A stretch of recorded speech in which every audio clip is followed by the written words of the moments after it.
क़ुरान शरीफ़ जा बुनियादी इस्तिलाह उन्हनि में अल ईमान हिकु इस्तिलाह आहे जेको या अय्युहल्लज़ीना आमनू ए ईमान वारो उन हवाले सां अलाह ताला जा मोमिननि खे अहकाम आहिनि। ख़ुदि उन्हनि अहकामनि खे सम्झण में ईमान जी इस्तिलाह खे सम्झण जी ज़रूरत आहे। बुनियादी तौर ते हिकिड़ो इस्तिलाह आहे अल इस्लाम ऐं ॿियो इस्तिलाह आहे अल ईमान। मुस्लमान हुजणु ऐं ईमान वारो हुजणु ॿई हिकु जहिड़ियूं ॻाल्हियूं आहिनि, लेकिन इन में बि क़ुरान हकीम हिकिड़ो बुनियादी फ़र्क़ु जेको आहे उहो ॿुधायो आहे। छो त क़ुरान हकीम इन्हनि ॿिन्ही इस्तिलाहनि खे अलॻि अलॻि करे बयानु कयो आहे ऐं अलॻि अलॻि करे बयानु करण जी माना इहा आहे त इन्हनि ॿिन्ही में फ़र्क़ु आहे। सूरत ज़ुख़्रुफ़ में आयल आहे इन्नल मुस्लिमीन वल मुस्लिमात वल मोमिनीन वल मोमिनात। हाणे मुस्लमान मर्दनि ऐं मुस्लमान औरतुनि खे बि अलाह ताला सॾ करे मुखातिबु थियो आहे ऐं मोमिन मर्दनि ऐं मोमिन औरतुनि खे बि मुखातिबु थियो आहे। बुनियादी तौर ते इस्लाम जेको आहे उहा माण्हूअ जी शनाख़्त आहे। जॾहिं माण्हू इस्लाम अख़्तियार करे थो पियो त उन जी शनाख़्त मुस्लिम थी वञे थी पई। ऐं ईमान जेको आहे उहो अक़ाइद जो नालो आहे ऐं दिलि जे यकीन ऐं इतक़ान सां जेके ईमानियात क़ुरान हकीम ॾसिया आहिनि, बुनियादी तौर ते 5 ईमानियात आहिनि। उन्हनि ईमानियात खे दिलि जे यकीन सां ऐं दिलि जे गहराईअ सां उनखे मञणु इहो ईमान आहे। क़ुरान शरीफ़ में जिते बि ईमान वारनि खे हुकुम ॾिना विया आहिनि या अय्युहल्लज़ीना आमनू ए ईमान वारो या युमिनून बिल ग़ैब जेके ईमान आणिनि था। त हाणे आमनू या युमिनून इहे ॿई फ़ेल जा सीगा आहे। फ़ेल जेको आहे उहो करण जी शइ आहे। ईमान जेको आहे उनखे जॾहिं फ़ेल करे बयानु कयो वियो आहे त उनजी माना इहा आहे त ईमान अव्हां पंहिंजे अमल सां साबित कंदव। ईमान अव्हां जीअं दिलि जे क़ल्ब सां आणियो था पिया उन खे पंहिंजे अमल सां बि जेको आहे उहो साबित कंदव। इन करे क़ुरान हकीम में असां ॾिसूं था पिया त जिते जिते ईमान जो मुतालिबो कयो वियो आहे उते उन सां गॾु कंहिं न कंहिं अमल जो मुतालिबो कयो वियो आहे। मिसलन इल्लल्लज़ीना आमनू व अमिलुस सालिहात, जिन ईमान आंदो ऐं अमल सालिह कया। त ईमान सां गॾु जेको आहे उहो अमल सालिह जो मुतालिबो कयो वियो। ईमान पाण ख़ुदि हिकिड़ी फ़ैली कैफ़ियत आहे, सिर्फ़ु उहा ज़ुबानी कैफ़ियत न आहे। जो माण्हू ज़ुबान सां ईमान आणे सम्झी छॾे त मां ईमान आणे छॾियो, ईमान जी तक़ाज़ाऊं पूरियूं कयूं, त इहो क़ुरान जे मुताबिक़ ख़ुदा जे ॿुधायल तरीक़े मुताबिक़ ईमान न आहे। अहिड़ी तरह जेकॾहिं हिकिड़ो माण्हू चए त आउं मुस्लमान थी वियुसि, मुस्लमान ख़ानदान में पैदा थियुसि ऐं मुस्लमान ख़ानदान में नस्ली तौर पैदा थियण जे करे मुंहिंजो ईमान मुकमिल थियो, त इहा शइ बि काफ़ी न आहे जेसिताईं हू पाण दिली तौर ते अमली तौर ते यकीन जे तौर ते उन ईमान खे ईमान करे मञे ऐं उन ईमान जे मुताबिक़ पंहिंजा अमल ऐं पंहिंजा कम साबित करे। इन करे क़ुरान शरीफ़ इहो मुतालिबो बि कयो आहे त या अय्युहल्लज़ीना आमनू आमिनू ए ईमान वारो ईमान आणे। हाणे ए ईमान वारो इहो ईमान जेको आहे उहो ईमान जे हल्के में ईमान जे जमात में शामिल थियण वारा उहे माण्हू आहिनि जिनखे क़ुरान ईमान वारो सॾे थो पियो। आमिनू बिल्लाह व रसूलिही, ईमान आणियो अलाह ते ऐं उन जे रसूल ते। हाणे इहो मुतालिबो आहे त तव्हां अमली तौर ते इनखे प्रूफ कयो, साबित कयो पंहिंजे अमल सां, पंहिंजे दिलि जे यकीन सां, पूरे इतबा सां ऐं उन्हनि जे हुकुमनि ते अमल करण जे ज़रिए असां इन क़ुर शरीफ़ में ईमान जी जेका इहा अहमियत आहे इन जी अहमियत खे साम्हूं रखी करे हाणे उनजे लुग़वी मानाउनि खे ॾिसूं था। लुग़वी मानाउनि खां पोइ क़ुर शरीफ़ उन ईमान जी आयतुनि खे किथे किथे कीअं कीअं इस्तेमालु कयो आहे पोइ उन तरफ़ वञनि था पिया। हाणे लुग़ात में जेका आमन जी माना आंदी वई आहे उनजी माना आहे नफ़्स जो मुतमइन थियणु। हाणे इहो राग़ब इस्फ़हानी मुफ़रदातुल क़ुर में हिनजी माना ॿुधाई आहे। क़ुर शरीफ़ जूं बयानु कयल मानाऊं साम्हूं रखी करे ऐं हिकु माना उन इहा जोड़ी आहे त नफ़्स जो मुतमइन थियणु। अमन मां मुराद आहे कंहिंखे बेफ़िक्र ऐं मुतमइन करे छॾणु, ॿिए खे अमुन ॾेई छॾणु, उनजे हिफ़ाज़त जी ज़िमेदारी पंहिंजे मथां खणी छॾणु, इहो अमन थियो। जॾहिं माण्हू मोमिन थिए थो, ईमान आणे थो पियो त उहो पाण बेफ़िक्र थी वञे थो, मुतमइन थी वञे थो पियो। न सिर्फ़ु पाण मुतमइन ऐं बेफ़िक्र थी वञे थो पियो पर ॿिए खे अमन जी ज़मानत बि ॾिए थो पियो ऐं ॿिए जे हिफ़ाज़त जी ज़िमेदारी बि पंहिंजे मथां खणे थो पियो।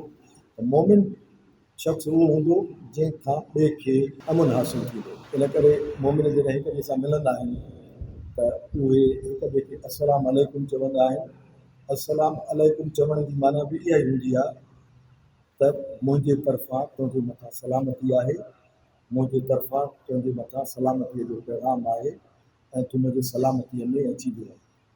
जॾहिं असां निमाज़ पढ़ूं था तॾहिं ॿिन्ही तरफ़नि ॾे जॾहिं अस्सलाम अलैकुम वरहमतुल्लाह चऊं था पिया त उनजी माना बि इहा ई आहे त मुंहिंजे सॼे पासे जेके माण्हू आहिनि उहे बि मुंहिंजी सलामतीअ जे हेठि अची विया। जीअं उहे अलाह जे सलामतीअ जे निज़ाम जे हेठि आहिनि तीअं मुंहिंजे सलामतीअ में बि आहिनि ऐं जेके मुंहिंजे खॿे पासे आहिनि उहे जीअं अलाह जे सलामतीअ जे निज़ाम में आहिनि तीअं मुंहिंजे सलामतीअ जे निज़ाम में बि आहिनि। इंसान ईमान वारो जॾहिं थिए थो पियो त अलाह जे सलामतीअ वारे निज़ाम खे हिन धरतीअ जे मथां पाण खे खणे थो पियो ऐं उन ई सलामतीअ खे हू आशे थो पियो। निमाज़ में अलाए केतिरियूं रकातूं पढ़ी इहा सलामती इंसाननि खे आशे थो पियो ऐं जॾहिं पाण इनफरादी तौर ते मुस्लमाननि खे अलॻि अलॻि वक़्तनि ते मिले थो पियो इहा साॻी सलामतीअ जो पैगाम उन्हनि खे ॾिए थो पियो। आमन जी हिकिड़ी माना बेख़ौफ़ी, इत्मीनान ऐं ख़ौफ़ खां महफ़ूज़ थियण जी हालत आहे ऐं मोमिन चइबो अमुन जी ज़मानत ॾियण वारो, जंहिंजो भरवसो करे इंसान बेफ़िक्र ऐं महफ़ूज़ थी वञे। अमुन आलम जो ज़ामिन, इहा ताजुल उरूस लुग़ातुल क़ुर जे हवाले सां हिकिड़ो तमामु वॾो लुग़ात जो किताबु आहे, हुन जी इहा शरह कयल आहे। अमानुन उहा शइ जेका कंहिंखे भरवसे ते ॾिनी वञे। अमीनुन बेख़ौफ़ मुतमइन जंहिंखे क़ाबिल एतमाद सम्झो वञे। कुल्लुन आमन बिल्लाह, सभिनी ईमान आंदो आहे अलाह ते। ऐं मोमिन जी माना थींदी तस्दीक़ कंदड़, पर ईमान उन तस्दीक़ खे चइबो आहे जंहिंसां इत्मीनान क़ल्ब हासिलु थिए। सिर्फ़ु ज़ुबानी तरह न पर दिलि जे यकीन सां अहिड़ी तरह मञणु जो उन सां इत्मीनान क़ल्ब हासिलु थी वञे। हाणे क़ुर शरीफ़ जूं मुख़्तलिफ़ आयतूं ईमान जे इन इस्तिलाह जूं असांजे लाइ रहनुमाई कनि थियूं पियूं। क़ुर हकीम पाण ॿुधाए थो पियो तस्रीफ़ात क़ुर जे ज़रिए क़ुर में वराए आयतुनि में ॿुधायो वियो आहे त ईमान छा आहे, ईमान जूं ज़रूरतूं छा आहिनि, ईमान वारनि जूं ख़ूबियूं छा आहिनि ऐं ईमान जूं तक़ाज़ाऊं छा आहिनि। सूरत अल हुजरात में ॿुधायो वियो आहे कालतिल आराब आमन्ना कुल लम तुमिनू वलाकिन क़ूलू अस्लमना वलम्मा यदखुलिल ईमान फी क़ुलूबिकुम। ॿारहाड़ीअ जा के अरब पैगंबर तो वटि अची चई रहिया आहिनि त असां ईमान आंदो आहे। पैगंबर खे चयो त तव्हां में सचो ईमान ऐं यकीन कोन्हे, तव्हां सिर्फ़ु इहा ॻाल्हि ज़ुबान सां चई आहे, तव्हां इस्लाम जे दाइरे में दाख़िल थिया हो तव्हां इस्लाम क़बूल कयो आहे, ठीकु आहे, अव्हां हीअं चओ, तव्हां खे चओ त तव्हां में सचो ईमान ऐं यकीन कोन्हे, कुल्लम तोमिनू, तव्हां में सचो ईमान कोन्हे, वलाकिन कूलू, पर हीअं चओ त असलम ना, असां ताबेदारी कई आहे, असां इस्लाम इख़्तियार कयो आहे, छो त अञा अव्हांजे दिलनि में सचो ईमान दाख़िल कोन थियो आहे। जेसिताईं तव्हां दिलि जे यकीन ऐं इदगान सां ईमान नथा आणियो, ईमान जे तकाज़ाउनि खे पूरो नथा कयो, ईमान जा मुतालबात पूरा नथा कयो, मोमिननि खां अलाह ताला जेके शयूं पसंदि करे थो, जेके शयूं तक़ाज़ा करे थो, जेके शयूं हुकुमनि जे तौर ते उन्हनि खे ॾिए थो, जेसिताईं अव्हां उन्हनि खे पूरो नथा कयो, उन्हनि ते अमल नथा कयो, तेसिताईं तव्हांजो ईमान जे तौर ते न लिखिबो। इन जे करे माण्हू जेकॾहिं ख़ानदानी तौर ते, नस्ली तौर ते कंहिं मुस्लमान ख़ानदान में पैदा थियो आहे, त हाणे इहो उन जो कामिल ईमान तॾहिं थींदो जॾहिं उहो माण्हू पाण पंहिंजे शऊर सां, पंहिंजे दिलि जे यकीन सां, पंहिंजे इदगान सां ईमान खे सम्झे ऐं उन ईमान खे अख़्तियार करे ऐं उन ईमान जे हुकमनि खे क़बूल कंदो वञे, त इहो उनजो सचो ईमान थींदो। ऐं इन जे सचे ईमान जे नतीजे में हुनजो ख़ुदा सां तालुकात, ख़ुदा सां रफ़ाक़त, ख़ुदा सां महबूबियत जो रस्तो हुनजो क़ाइमु थींदो ऐं हू ख़ुदा जे भलनि बाननि में ऐं ख़ुदा जे मोमिन बाननि में दाख़िल थींदो। ऐं क़ुर हकीम उहे बुनियादी ईमान 5 ॿुधाया आहिनि। वलाकिन्नल बिर्र मन आमन बिल्लाह वल यौमिल आख़िर वल मलाइकत वल किताब वन नबिय्यीन, अल्लाह ताला ते ईमान, आख़िरत जे ॾींहं ते ईमान, मलाइकनि ते ईमान, किताबनि ते ईमान ऐं नबियनि ते ईमान। सचपच नेक माण्हू उहे आहिनि जेके अलाह ते आख़िरत जे ॾींहं ते, फ़रिश्तनि ते, ख़ुदाई किताबनि ते ऐं ख़ुदा जे सभिनी नबियनि ते पूरो ईमान रखनि था। हाणे इहे बुनियादी अक़ाइद क़ुर हकीम वराए मुख़्तलिफ़ जायुनि ते इहे 5 ई ईमान ऐं अक़ाइद ॿुधाया आहिनि।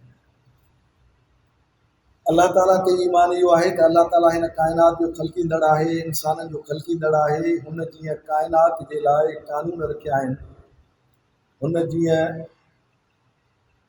ख़ल्क़त जे लाइ कानून रखिया आहिनि, सॼी ख़ल्क़त जे लाइ, तीअं इंसाननि जे लाइ बि कानून रखिया आहिनि, हुकुम रखिया आहिनि, अहकाम रखिया आहिनि।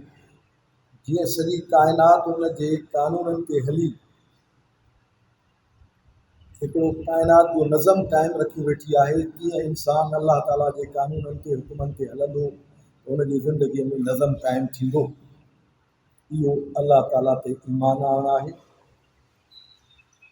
ऐं उन खां पोइ आख़िरत जे ॾींहं ते ईमान जी माना इहा आहे त अल्लाह ताला जेको पंहिंजा कानून जोड़िया आहिनि ऐं पंहिंजे किताबनि जे ज़रिए जेके हुकुम ॿुधाया आहिनि, अहकाम ॿुधाया आहिनि, उन्हनि ते कानूननि ते अमल करणु ऐं उन्हनि हुकुमनि ते अमल करण जे बाबति उन्हनि जा जेके नतीजा हूंदा, जेके अमलनि जा नतीजा हूंदा, उहे आख़िरत में साम्हूं आंदा वेंदा ऐं उन्हनि अमलनि बाबति आख़िरत में ज़रे ज़रे जो हिसाब किताब थींदो।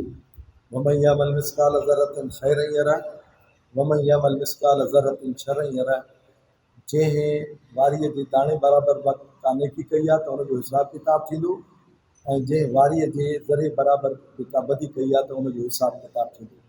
ऐं इहो हिसाब किताब ज़रे ज़रे जो ॾियणु ख़ुदा जे क़ाइमु कयल आख़िरत वारे ॾींहं में थींदो ऐं उते ताराज़ी बीहारी वेंदी, उन में नेकी ऐं बदीअ जो इहो सॼो हिसाब सभु अमल जेके आहिनि इंसान जा तुरंदा। इहो लाज़िम थियणो आहे, हिन में का बि छूट न आहे। कंहिंजे बि चवण ते, कंहिंजे बि सिफ़ारिश ते, कंहिंजे बि दुख़ूल ते इहो अमल ख़तमु न थींदो, हिसाब किताब थींदो। उहो अदल जो ॾींहुं आहे मालिक यौमुद्दीन, अल्लाह ताला उन अदल जे ॾींहं जो, हिसाब किताब जे ॾींहं जो मालिक आहे। उहो अदल जो ॾींहुं ऐं हिसाब किताब जो ॾींहुं बीहारींदो। इहो पको पुख़्तो यकीन रखणु, इहो ईमान यादियो लाज़मी जेको आहे। बल मलाइकत ऐं मलाइकनि ते ईमान जेको आहे उनजी तक़ाज़ा इहा आहे, उनजी माना इहा आहे त मलाइक अल्लाह ताला जी कुदसी मख़लूक आहिनि। उहे अल्लाह ताला जी ज़िम्मेवारियुनि खे पूरो कनि था। अल्लाह ताला जेके ज़िम्मेवारियूं उन्हनि जे सुपुर्द कयूं आहिनि काइनात जे हवाले सां या इंसाननि जे हवाले सां, उहे उन्हनि ज़िम्मेवारियुनि ऐं उन्हनि खे पूरो कनि था। अल्लाह ताला उन्हनि खे जेका इंसाननि ॾांहुं नबीअनि जे ज़रिए हिदायत जो ज़िम्मो रखियो आहे ऐं उहे नबीअनि खे अल्लाह ताला जी हिदायत किताबनि जी सूरत में खणी अचनि था, उनखे बि सरंजाम ॾियनि था। अहिड़ी तरह अल्लाह ताला जी ॿियूं ज़िम्मेवारियूं आहिनि उहे काइनात में पूरियूं कनि था। उन्हनि सभिनी ज़िम्मेवारियुनि खे अल्लाह ताला जे हुकुमनि जे मुताबिक़ ई सरंजाम ॾियनि था। उनमें उन्हनि जो पंहिंजो को बि अख़्तियार ऐं उन्हनि जे पंहिंजे राय जो को बि अमल दख़ल न आहे। अहिड़ी तरह किताबनि ते ईमान जी माना इहा आहे त अल्लाह ताला जेकी किताब नाज़िल कया आहिनि उन्हनि में जेके हिदायतूं ॾिनी वियूं आहिनि, उहे जेको किताब मौजूदु इंसाननि ॾे मोकिलियो वियो आहे, उन्हनि जे मौजूदु पैगम्बर जे ज़रिए, उन्हनि जे आख़िरी पैगम्बर जे ज़रिए, उन जी किताब ते बि, ऐं जेके किताब इन्हनि पैगम्बरनि खां अॻु में आया उन्हनि किताबनि ते बि ईमान आणनि था। इहो किताब ते ईमान आहे। वन नबी ऐं जेके अल्लाह ताला जा मोकिलियल सभु नबी आहिनि, जेको नबी उन्हनि ॾे पाण रसूल करे मोकिलियो वियो आहे ऐं रिसालत जो फ़रीज़ो सरअंजाम ॾिए थो, उहे बि ऐं जेके उन खां अॻु में नबी गुज़री चुका आहिनि, त उन्हनि जी हिदायत हक़ हुई। उन्हनि पंहिंजे पंहिंजे दौर में जेका इंसाननि खे हिदायत ॾिनी उहा पंहिंजे दौर में हक़ हुई ऐं उन्हनि जी हिदायत ख़ुदा जे तरफ़ां सॼी इंसानियत जे लाइ रहबरीअ जो सरचश्मो आहे। उहा हिदायत उन्हनि जे लाइ हक़ आहे। इहो नबियनि ते ईमान आहे। क़ुरान शरीफ़ में इहो ई पंजनि ईमानियात खे वरी ॿी जाइ ते सूरह अन-निसा में ॿुधायो वियो आहे। वमन यकफुर बिल्लाह व मलाइकतिही व कुतुबिही व रुसुलिही वल यौमिल आख़िर फ़क़द ज़ल्ल ज़लालन बईदा। ऐं इन्हनि पंजनि ई बुनियादी ईमाननि खे जेकॾहिं इन्हनि मां कंहिंजो बि हिक जो इनकार कयो या सभिनी जो इनकार कयो, अलाह जो इनकार कयो, संदसि मलाइकनि जो इनकार कयो, किताबनि ऐं रसूलनि खे न मञियो ऐं आख़िरत जे ॾींहं ते ईमान न आंदो, आख़िरत में हिसाब किताब थियण जे अमल खे ते यकीन न कयो, त क़ुरान चए थो पियो त उन्हनि सम्झो त सही वात छॾे ॾिनी। फ़क़त ज़ल्ल ज़लालम बईदा, तहक़ीक़ उन्हनि सही वात छॾे ॾिनी ऐं गुमराहीअ में परे वारी गुमराही में पइजी वियो। सही वात छॾे तमामु परे हटी वियो। इहो क़ुरान शरीफ़ चयो त जेको ईमान खां हटंदो उन जे लाइ इहो हुकुम आहे। वरी अॻिते फरमायो या अय्युहल्लज़ीना आमिनू बिल्लाहि व रसूलिही वल किताबिल्लज़ी नज़्ज़ल अला रसूलिही वल किताबिल्लज़ी अंज़ल मिन क़ब्ल वमन यकफुर बिल्लाहि व मलाइकतिही व कुतुबिही व रुसुलिही वल यौमिल आख़िर फ़क़द ज़ल्ल ज़लालन बईदा। हाणे साॻी आयत आहे। हिन में पहिरियों पंजनि ईमाननि खे मञण जो यकीन ऐं उन खां पोइ उन्हनि पंजनि ईमाननि जे इनकार जी सूरत में उन जे गुमराहीअ जी तस्दीक़ ऐं उन जे गुमराहीअ जो ऐलान। इहो क़ुरान हकीम वाज़िह करे ॿुधायो। मोमिनो अलाह ऐं संदसि रसूल ते ईमान आणियो ऐं उन जी किताब ते ईमान आणियो जेको पंहिंजे रसूल ते नाज़िल कयो अथसि, ऐं पिणु उन्हनि किताबनि ते ईमान आणियो जेके उन खां अॻे ॿियनि पैगम्बरनि ते नाज़िल कया विया। ऐं यादि रखो त जंहिं बि अलाह ते संदसि मलाइकनि ऐं किताबनि ऐं रसूलनि ते ऐं आख़िरत जे ॾींहं ते ईमान न आंदो सो सही वाट छॾे तमामु परे हटी वियो। बुनियादी तौर ते इहे ईमान आहिनि पंज। इन्हनि पंजनि ईमाननि जी रोशनीअ में इंसान जो अक़ीदो ऐं ईमान इंसान खे कामिल रखिणो पवंदो। हाणे अलाह ताला क़ुर हकीम में चयो आहे त इन्हनि पंजनि शयुनि ते ईमान जेको आहे उहो अलाह जी मोकिलियल हिदायत ऐं उन जे नाज़िल थियल किताब ऐं उन जे नाज़िल कयल नूर जे रोशनीअ जे मुताबिक़ हुजे। फरमायो फ़आमिनू बिल्लाहि व रसूलिही वन्नूरिल लज़ी अंज़लना वल्लाहु बिमा तामलून ख़बीर। तंहिं करे अलाह ऐं संदसि रसूल ते ऐं उन नूर ते जेको क़ुर जी सूरत में नाज़िल थियो आहे, जेको असांजे अकुल जे रहनुमाईअ लाइ रोशनी करे नाज़िल कयो वियो आहे, उन ते ईमान आणियो ऐं जेकी अव्हां करियो था तंहिंजी अलाह ताला ख़बर रखंदड़ आहे। इहो सभु कम उन जे मकाफ़ात वारे कानून जे निगाह में हूंदा आहिनि। अलाह खां को बि अमल ॿुधो नाहे। अव्हांजे ईमान आणण जी नोयत तव्हां ईमान अमली तौर ते केतिरो आणियो था या ज़ुबानी तौर ते केतिरो आणियो था, उन ते अमल केतिरो कयो था या उन ते अमल खां केतिरो नवायो था, इहो सभु बि अलाह जे इल्म में आहे। इन करे अलाह ताला चए थो इहे सभु शयूं मुंहिंजे इल्म में आहिनि, मां इन खां बेख़बर न आहियां। इन जे करे अव्हांखे पैगंबर जे ज़रिए जेका हिदायत ऐं नूर मां नाज़िल कयो आहे उन जे मुताबिक़ ई तव्हांखे पंहिंजे ईमान खे मुकमिल रखिणो आहे, कामिल रखिणो आहे। उन खां ॿाहिरि अव्हां जेकॾहिं ईमान जा पंहिंजा पैमाना मुक़ररु कया, ईमान जा पंहिंजा उसूल मुक़ररु कया, ईमान जा पंहिंजा दर्जा मुक़ररु कया, त उहे उन तइलीम खां ॿाहिरि आहिनि ऐं अव्हांखे असुल में जेका तइलीम मिलियल आहे उन तइलीम जे मुताबिक़ ई पंहिंजे ईमान खे मुकमिल रखिणो आहे। अॻिते फरमायो वलो आमन अहलुल किताब लकान ख़ैरन लहुम मिनहुमुल मोमिनून व अक्सरुहुमुल फासिकून। हाणे उन ज़माने में जेके अहल किताब आहे, जॾहिं क़ुर नाज़िल थियो ऐं हीअ तइलीम अहल किताब खे बि मिली त अहल किताब चयो त बाबा असां वटि त जेके आहिनि उहे किताब अॻु में ई मौजूदु आहिनि ऐं असां उन जे मुताबिक़ ईमान आणे चुका आहियूं। असांखे वधीक ॿिए ईमान जी नए ईमान जी ज़रूरत न आहे। असांजो ईमान पंहिंजी जाइ ते कामिल ऐं मुकमिल आहे। क़ुर हकीम में अलाह ताला उन्हनि खे सिधी सही हिदायत इहा ॾिनी त जेकॾहिं अहलल किताब जेके आहिनि, जेकॾहिं अहल किताब जेका रसूलुल्लाह सल्लल्लाहु अलैहि वसल्लम जे दावत जी मुखालफ़त कनि था, उन मुखालफ़त जे एवज़ जे करे ईमान आणनि हा त उन्हनि जे लाइ ख़ैरुल लहुम, उन्हनि जे लाइ इहा ॻाल्हि तमामु भली, इन में सदन वॾो फ़ाइदो ऐं चङाई। वरी क़ुर चए थो त उन्हनि में के अहिड़ा माण्हू बि आहिनि जेके ईमान वारा आहिनि। हाणे सभु माण्हू ईअं न हा त जिन रसूलुल्लाह सल्लल्लाहु अलैहि वसल्लम जिन जी मुखालफ़त कई। कुझु माण्हू अहिड़ा हा जिन रसूलुल्लाह सल्लल्लाहु अलैहि वसल्लम जिन जी मोकिलियल हिदायत खे बि जेका नूर करे हिदायत रसूलुल्लाह सल्लल्लाहु अलैहि वसल्लम जे मथां नाज़िल थी, उनखे बि अलाह जी वहीअ जे हैसियत में ऐं दर्जे में मञियो पए।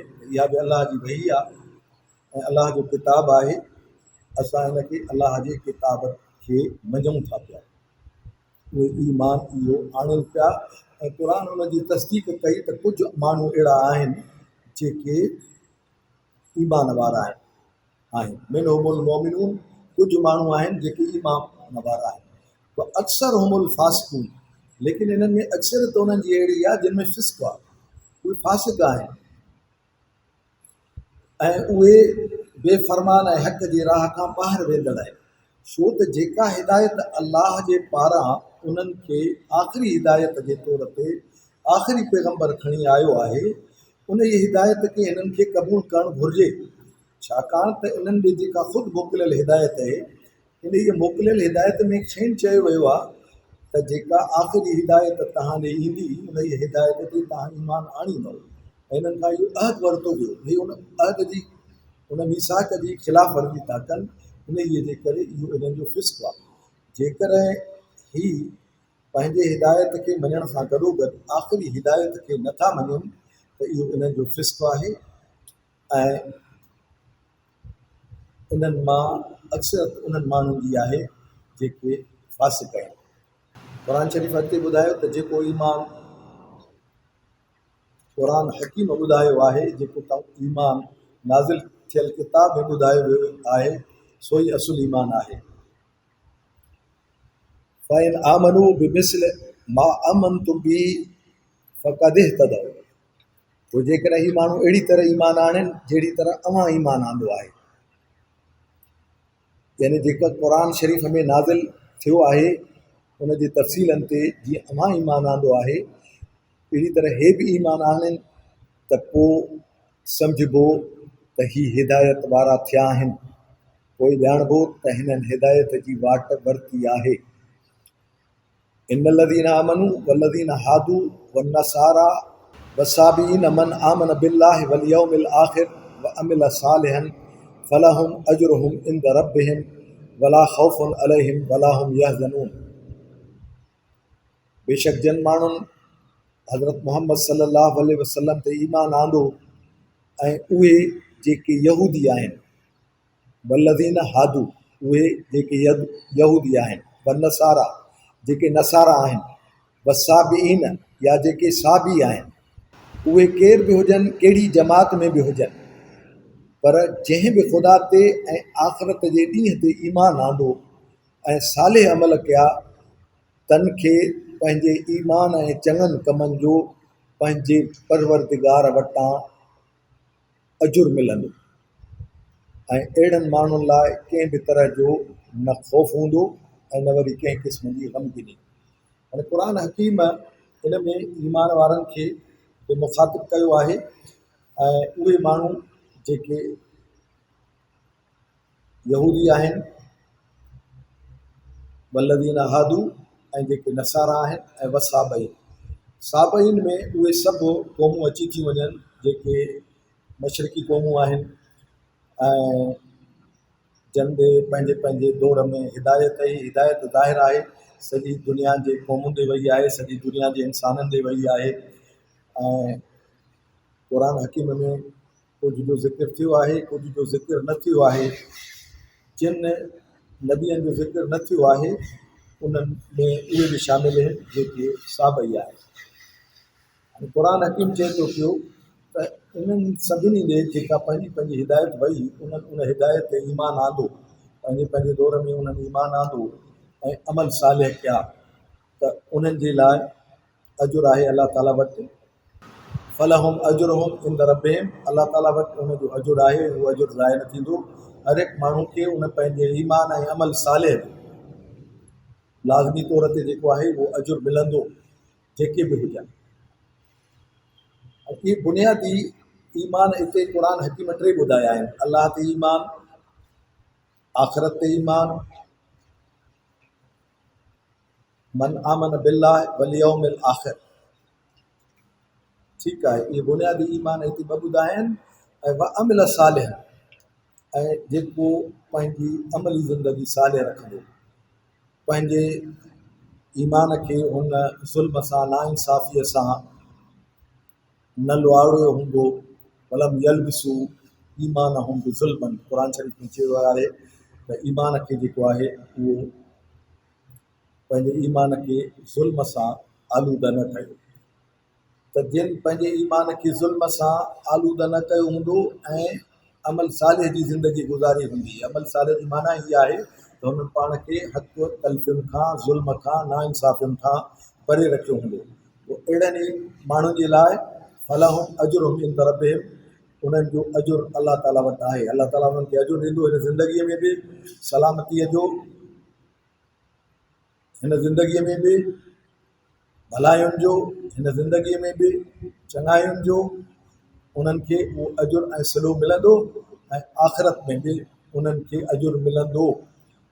ला ख़ौफ़ुन अलैहिम वला हुम यहज़नून, उहे ख़ौफ़ ऐं हुज़न जी ज़िंदगी न गुज़ारींदा। हाणे जेके माण्हू जन्नत में वेंदा उन्हनि जे लाइ चयो आहे त जन्नतियुनि खे ख़ौफ़ ऐं हुज़न जी ज़िंदगी न हूंदी। इहा शइ जेको आहे, इहा कैफ़ियत, इहा ख़ूबी जन्नतियुनि जे ज़िंदगीअ जी आहे त उहे ख़ौफ़ ऐं हुज़न जी ज़िंदगी न गुज़ारींदा, जन्नत उन्हनि खे बि मिलंदी। इहो अलाह ताला क़ाइदो ऐं क़ानून क़ुर हकीम में जेको आहे उहो ॿुधाए छॾियो आहे। क़ुर हकीम ॿुधाए थो पियो त ख़शियत क़ुलूब ईमान जो नतीजो ऐं कसत क़ुलूब कुफ़्र जो नतीजो आहे। अलम यानि लिल्लज़ीना आमनू अन तख़शा क़ुलूबुहुम लिज़िक्रिल्लाह वमा नज़ल मिनल हक़ वला यकूनू कल्लज़ीना ऊतुल किताब मिन क़ब्ल फताल अलैहिमुल अमद फकसत क़ुलूबुहुम व कसीरुम मिनहुम फासिकून। छा मोमिननि लाइ उहो वक़्तु कामयाबी ऐं आसूदगीअ जो अची न वियो आहे जॾहिं संदन दिलियूं अलाह ताला जे यादगीरे ऐं हुकमनि जे पैरवीअ लाइ ऐं जेको हक़ नाज़िल थियो आहे तंहिं लाइ निमाणियूं थी झुकी वञनि। माना ख़शियत क़ुलूब जेको आहे उहो ईमान जे लाइ बेहद ज़रूरी आहे। जेकॾहिं दिलि जी ख़शियत इंसान में न आहे ऐं हुनजी ज़िंदगी आकड़ में, चालाकियुनि में ऐं तकबुर में, सरकशी में गुज़रे थी पई त पोइ ईमान हिन जे क़ल्ब ते न लथो आहे। छो त ईमान जेको आहे, ईमान जो मंबअ ऐं सचश्मो क़ुर हकीम आहे। क़ुर हकीम जी हिदायत लाइ चयो वियो त असां जेकॾहिं हिन खे जबलनि ते लाहियूं आहे त उहे बि ज़रा ज़रा थी वञनि हा, ख़शियत में उहे बि ज़रा ज़रा थी वञनि हा। इहो अलाह ताला मिसाल ॾेई सम्झायो आहे त हिन क़ुर जी हिदायत इंसान जे रहनुमाईअ जे लाइ, इंसान जे भलाइयुनि जे लाइ जेको प्रोग्राम समायल आहे उहा इन हद ताईं शदीद आहे, ख़ुदा जे मरफ़त जो अहिड़ो तारुफ़ कराईंदड़ आहे, ख़ुदा जे भलाइयुनि जो, उन जे रफ़ाक़तुनि जो अहिड़ो तारुफ़ कराईंदड़ आहे जो इहो जेकॾहिं इंसान जे क़ल्ब ते लहे त उन में ज़रूरु ख़शियत पैदा थिए। जेकॾहिं उन में इहा ख़शियत पैदा नथी थिए त पोइ सम्झो वेंदो त ईमान अञा दिलनि में न लथो आहे। ऐं मोमिन उन्हनि यहूदियुनि वांगुरु न थियनि जिन ते अॻे किताब नाज़िल थियो हो ऐं हिननि ते ख़ुदा जूं वॾियूं वॾियूं नेमतूं बि नाज़िल थियूं हुयूं, पर पोइ जीअं ॾींहं गुज़रंदा विया, वक़्तु गुज़रंदो वियो, तीअं संदन दिलियूं सख़्तु थींदियूं वयूं। फ़कसत क़ुलूब हुयूं, उन्हनि जूं दिलियूं सख़्तु थींदियूं वयूं। सो हाणे हिननि मां घणा माण्हू बाग़ी ऐं बेफ़रमान ऐं फासिक आहिनि। दिलियुनि जो, क़ुलूब जो सख़्तु थी वञणु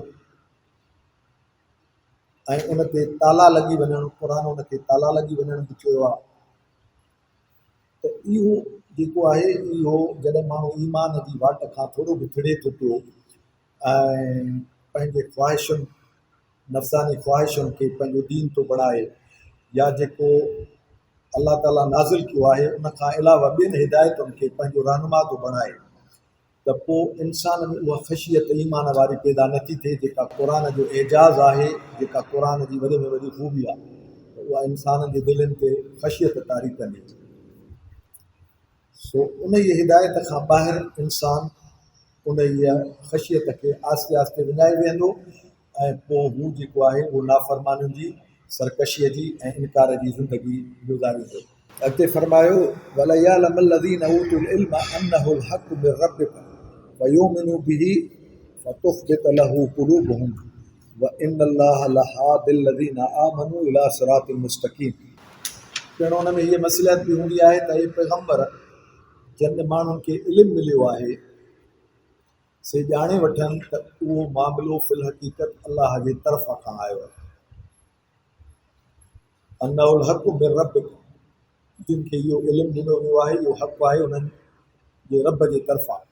वयुमिनु बिही, उन ते अहिड़ी तरह सां उहे ईमान आणे। फतुख़्बित लहू क़ुलूबहुम, उन्हनि जूं दिलुनि में निमाणाई ऐं न्याज़ पैदा थिए। जीअं हुते ख़शियत क़ल्ब चयो वियो, हिते चयो वियो त उन्हनि जे दिलनि में निमाणाई ऐं न्याज़ पैदा थिए। फतुख़्बित लहू क़ुलूबहुम, हाणे इहो इजिज़ ऐं निमाणाई इहो मोमिन जे लाइ ईमान जो बुनियादी हिसो आहे। जेसिताईं इहा पैदा नथी थिए, माण्हूअ में तकबुर आहे, आकड़ आहे, मर्तबे जी आकड़ आहे, माल जी आकड़ आहे, उहिदनि जी आकड़ आहे, ऐं उहो मिसाली नमूनो नथो बणिजे इंसान जे लाइ, रहमत नथो बणिजे। उनजे अंदरि रहम न आहे, हिल्म न आहे। जेके ख़ुदा जूं सिफ़तूं हिल्म वारियूं आहिनि, इल्म वार पंहिंजो हिल्म वारियूं आहिनि ऐं रहम वारियूं आहिनि, उन्हनि सिफ़तुनि खे पंहिंजे मथां उन्हनि सिफ़तुनि जो रंग नथो लाहे, त पोइ आख़िर उन ईमान खे बाक़ी छा लाथो आहे? छो त ईमान जेको आहे उहो ईमान अलाह ताला जे सिफ़तुनि जो रंग पंहिंजे मथां लाहिणु, उन सिफ़तुनि जो रंग पंहिंजे मथां ग़ालिब करणु। अलाह ताला इन खे वॾो में वॾो ईमान, इन खे वॾो में वॾो रंग, असुल रंग सॼो आहे। अॻिते फरमायो फल्लदीन आमनू बिही व अज़रू व नसरू वतबउ नूर लज़ी उनज़िल माउ उलाइक हुमुल मुफ़्लिहून। जेके बि माण्हू मथस ईमान आणींदा, संदसि मुखालफ़नि खे रोकींदा, हक़ जे राह में संदसि मदद कंदा ऐं उन ई नूर ऐं रोशनाईअ जे पुठियां लॻंदा। हाणे हिते ईमान जूं जेके आहिनि उहे अलाह ताला वधीक ख़ूबियूं ईमान वारनि जूं ॿुधाए थो। व अज़रू जेके उनजे मुखालफ़नि खे रोकींदा, जेके ईमान वारनि जे मुखालफ़त में मुखालफ़तूं ईंदियूं उन्हनि मुखालफ़तुनि खे रोकींदा। व नसरू ऐं मदद कंदा, ईमान वारनि जी मदद कंदा ऐं उन ई नूर ऐं रोशनाईअ जे पुठियां लॻंदा जो हिन सां गॾु मोकिलियल आहे, जेको रसूलुल्लाह सल्लल्लाहु अलैहि वसल्लम जन खे ॾिनो वियो आहे। उन्हनि जे मदद में, उन्हनि जे इत्तिबा में, जेको क़ुर उन्हनि खे ॾिनो वियो आहे उन जे पुठियां लॻंदा ऐं उन सां ई उन्हनि खे कामयाबी हासिलु थींदी। उलाइक हुमुल मुफ़्लिहून। हू दुनिया में बि ख़ुशि ऐं आसूदगी ज़िंदगी गुज़ारींदा, फलाह वारी ज़िंदगी गुज़ारींदा ऐं आख़िरत में बि उन ई फलाह वारी ज़िंदगी जे नतीजे में उन्हनि खे आख़िरत में बि फलाह वारी ज़िंदगी नसीब थींदी, भलाई हासिलु थींदी। या फलाह जी ज़िंदगी हिन दुनिया में बि वाइदो थियल आहे ऐं आख़िरत में बि इन जो वाइदो थियल आहे। वरी हिते फरमायो वियो इन्ना लनंसुर रुसलना वल्लज़ीना आमनू फिल हयातिद दुनिया व यौम यक़ूमुल अशहाद। यकीनन असां पंहिंजे रसूल खे ऐं उन्हनि खे जेके ईमान था आणनि हिन ई दुनिया जी ज़िंदगीअ में मदद कंदा आहियूं ऐं ख़ासि कर उन ई ॾींहुं जंहिं ॾींहुं शाहिद होती खड़ा थींदा। हाणे अलाह ताला ईमान वारनि सां हक़ीक़ी ईमान आणण जे नतीजे में जेके वाइदा कया आहिनि उन्हनि में फरमाए थो त असां हिन ईमान ते क़ाइमु जेके माण्हू रहनि था पिया हिन दुनिया जी हयातीअ में, उन्हनि खे हिते बि मदद ॾियूं था पिया ऐं वो यौम यक़ूमुल अशहाद जंहिं ॾींहुं शाहिद उथी बीहंदा उन ॾींहुं बि असांजी मदद उन्हनि जे लाइ हूंदी। ऐं मदद जेका आहे उहा रसूलनि जे लाइ ऐं रसूलनि जे पोइलगनि जे लाइ। लनंसुर रुसलना, रसूलनि जी जेका रिसालत खणी अचनि था, जेको पैगाम खणी अचनि था पिया रसूल, या रसूलनि खे मञींदड़ सिद्दीक़, या रसूलनि खे मञींदड़ इनक़िलाबी मुस्लिह, इहे जेके बि माण्हू आहिनि उन्हनि सां इन जी नुसरत जो वाइदो आहे हिन ज़िंदगीअ में बि ऐं उन ॾींहुं बि जंहिं ॾींहुं शाहिद खड़ा थींदा। छो त रसूल या मुस्लिह या इनक़िलाबी या शहीद जिन शहादत ॾिनी रसूलनि जे पैगाम ते, उन्हनि सभिनी खे खड़ो कयो वेंदो, उन्हनि सभिनी खां शहादत ॾियारी वेंदी पंहिंजनि पंहिंजनि जमातुनि जे बारे में, पंहिंजे पंहिंजे पोइलगनि जे बारे में उहे शहादत ॾींदा उते त इहे वाक़ई ईमान ते हलिया, ईमान वारनि जमायतुनि में शामिलु आहे ऐं उन्हनि जमायतुनि सां गॾु बीही करे ईमान वारे नज़रिए जे ग़लबे जे लाइ, तौहीद वारे नज़रिए जे ग़लबे जे लाइ हिननि जदोजहद कई, हिननि इनक़िलाब आंदा, उन्हनि जे लाइ उन्हनि जी शहादत थींदी। वकान हक़न अलैना नसरुल मोमिनीन, जेके ईमान ते ज़िंदगी गुज़ारनि था ऐं जेके ईमान जे तक़ाज़ाउनि खे पूरियूं कनि था उन्हनि जे लाइ असां मदद लाज़मी तौर ते असांजी मदद जो क़ानून आहे ऐं उहो हक़ु आहे असांजे मथां, असां पंहिंजे मथां हक़ जे तौर ते वाजिबु करे छॾियो आहे ऐं उहो असां ते हक़ु हुयो ऐं असांजो फ़र्ज़ु हो त असां ईमान वारनि जी मदद कयूं ऐं खेनि कामयाबु कयूं। लाज़मी तौर ते हुन ईमान जे नतीजे में जेको ईमान ख़ुदा खे घुर्बल आहे, जेको उनजी मोकिलियल हिदायत जे नतीजे में आहे, उन जे नतीजे में मदद जो क़ानून आहे, नुसरत जो क़ानून आहे। जेकॾहिं उन ईमान ते उहे क़ाइमु न आहिनि त मदद जो क़ानून कमु कोन कंदो ऐं मदद जो क़ानून अल्टीमेट नतीजे जे तौर ते, लाज़मी नतीजे तौर ते, खुदरो नतीजे तौर ते वजूद में न ईंदो। इन तंसुरुल्लाह यंसुरकुम, हे मोमिनो जेकॾहिं तव्हां अलाह जी मदद कंदव। हाणे ख़ुदा ताला क़ानून नुसरत जो जेको आहे उहो इहो जोड़ियो आहे जेकॾहिं तव्हां ईमान जे नज़रिए जे लाइ अलाह जे जेको मोकिलियल निज़ाम आहे, तौहीद जो नज़रियो आहे, तौहीद जो निज़ाम आहे, उन ई नज़रिए जे लाइ तव्हां जेकॾहिं उन नज़रिए सां गॾु बीहंदव, इन तंसुरुल्लाह यंसुरकुम, उनजो लाज़मी नतीजो तव्हांजी मदद जे सूरत में साम्हूं ईंदो। हीउ सॼो निज़ाम जेको आहे अलाह ताला जो हिकिड़े क़ानूननि जे ताबियो अलाह ताला करे छॾियो आहे। जेकॾहिं उन्हनि क़ानूननि जी तकमील थींदी त अल्टीमेट नतीजे जे तौर ते थींदो। नज़रियो हिकु क़िस्म जो हुजे, अलाह जे मोकिलियल हिदायत जे मुताबिक़ न हुजे, अलाह जे हुकुमनि जे तक़ाज़ाउनि खे पूरो कंदड़ न हुजे, अलाह जी मशियत जे तक़ाज़ाउनि खे पूरो कंदड़ न हुजे, ऐं पोइ तव्हां कमु कयो ऐं अलाह जे पारां नुसरत जी उमेदु लॻाए वियो, त इहो मुमकिन न आहे। नज़रियो जेकॾहिं अलाह ताला जे मोकिलियल हिदायत जे मुताबिक़ हूंदो, अलाह जे घुर्बियल, अलाह जे ॿुधायल हिदायत जे मुताबिक़ हूंदो त उहो नतीजा ॾींदो, ऐं उन सूरत में जेके आहिनि उहा नुसरत मोमिननि खे मिलणी आहे। अलाह ताला जी इहा जेका नुसरत मिलणी आहे, इन जी नुसरत में न सिर्फ़ु अलाह ताला पंहिंजे क़ानूननि खे मुतहरिक थो रखे, पर अलाह ताला इन्हनि क़ानूननि ते अमल में आणण जे लाइ जेका मख़लूक मलाइकनि जी मुक़ररु कई आहे, जेके फ़रिश्ता आहिनि, उहे बि मोमिननि जे हक़ में मग़फ़िरत, सलामती ऐं कामयाबी जी दुआ घुरनि था पिया ऐं उन्हनि जे सलामतीअ जे लाइ दुआ कनि था पिया। الذين يحملون العرش ومن حوله يسبحون بحمد ربهم ويؤمنون به ويستغفرون للذين آمنوا ربنا وسعت كل شيء رحمة وعلما فاغفر للذين تابوا واتبعوا سبيلك وقهم عذاب الجحيم। जेके अलाह जो अर्श खणंदड़ आहिनि, जेके अलाह जे अर्श जा हामिलीन आहिनि, उहे मलाइक वमन हौलहू युसब्बिहून बिहम्द रब्बिहिम, उहे उनजे चौगिर्द आहिनि, से पंहिंजे परवरदिगार जूं आला सिफ़तूं बयानु कंदड़ आहिनि, हमेशह तस्बीह में आहिनि। हमेशह तस्बीह में आहिनि माना अलाह जूं जेके सुकुरत कयल, हवाले कयल ज़िमेदारियूं आहिनि, उहे सर अंजाम ॾियनि था, उनजी तस्बीह कनि था, अलाह जूं सिफ़तूं जेके आहिनि उन्हनि खे बयानु कनि था। बेहम्द रब्बिहिम, अलाह जे हमद में हमेशह मशगूल आहिनि। वयुमिनून बिही, ऐं उन ते ईमान रखंदड़ आहिनि। वयस्तग़फिरून लिल्लज़ीना आमनू, ऐं मग़फ़िरत ऐं सलामी घुरनि था उन्हनि माण्हुनि लाइ जेके ईमान आणनि था, जेके धरतीअ ते ईमान आणनि था, उन्हनि जे लाइ सलामती घुरनि था, मग़फ़िरत घुरनि था। मग़फ़िरत जी माना आहे अलाह ताला जे सलामतीअ जे निज़ाम में अचणु।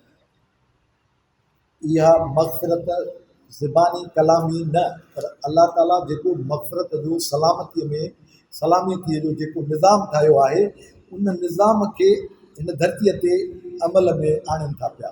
क़ुर शरीफ़ में जीअं चयलु आहे, लहू मुअक़िबातु मिन बैन यदैहि व मिन ख़ल्फ़िही यहफ़ज़ूनहू मिन अम्रिल्लाह, अलाह ताला उन्हनि जे अॻियां ऐं पुठियां उहे फ़रिश्ता जेके आहिनि उहे लॻाए छॾिया आहिनि, उन्हनि जी हिफ़ाज़त जो निज़ाम जोड़े छॾियो आहे, जेके यहफ़ज़ूनहू मिन अम्रिल्लाह, अलाह जे अमरनि पटांदड़, अलाह जे हुक्मनि पटांदड़, अलाह जे क़ानूननि पटांदड़, उनखे उन्हनि जी हिफ़ाज़त ते मअमूर आहिनि। त इंसाननि जे हिफ़ाज़त जो निज़ाम जेको आहे उहो अलाह ताला जिन मलाइकनि जे ज़रिए सर अंजाम ॾिए थो पियो, उहे मलाइक उन मग़फ़िरत जे निज़ाम सां लॻल आहिनि ऐं उहे ख़्वाहिश रखनि था, दुआ घुरनि था, तक़ाज़ा रखनि था, रब्बना वसिअत कुल्ल शैइन रहमतन, ईमान वारनि लाइ कोताहियुनि जी माफ़ी घुरनि था ऐं चवनि था त हे असांजा परवरदिगार, तुंहिंजी रहमत ऐं तुंहिंजो इल्मु हर चीज़ खे पहुचे थो। सो हे परवरदिगार, जेके मोमिन तौबह कनि था, जिन मोमिननि खां वक़्ती तौर ते ख़ताऊं थी वञनि थियूं पियूं, जहालत ऐं नाइल्मी में ख़ताऊं थी वञनि थियूं पियूं, ऐं हू उन ख़ताउनि जो अंदाज़ो करे यकदमि मोटनि था ऐं तौबह था थियनि था ऐं तौबा ताइब थियण खां पोइ वरी सिधे रस्ते ते हली थियनि पवनि था। वतबऊ सबील का, उहे फौरन इतिबा कनि था पिया तुंहिंजे रस्ते जो, फौरन तुंहिंजे रस्ते ते हली पवनि था पिया। माना छो ज़बानी कलामी तौबा ताइब नथा थियनि, पर पोइ तुंहिंजे रस्ते ते हलण जो अमली सबूत ॾियनि था पिया, अमली इक़दाम कनि था, अमली पेशरफ़्त कनि था। उन जे नतीजे में इन्हनि खे इहा मग़फ़िरत मिले थी। वक़िहिम अज़ाब अल जहीम, उन्हनि खे अज़ाब ॾुखे खां, जहन्नम जे अज़ाब खां जेको आहे इन्हनि खे बचाए। हिन दुनिया में बि जेके अज़ाब जूं उहे शिकिलियूं ऐं सूरतूं आहिनि उन खां बचाए, ऐं आख़िरत में बि जेको आहे उन अज़ाब खां बचाए। ईमान वारनि जे लाइ इहे शिकिलियूं ऐं सूरत क़ुर हकीम इन तरीक़े सां ॿुधाईंदो वञे थो पियो।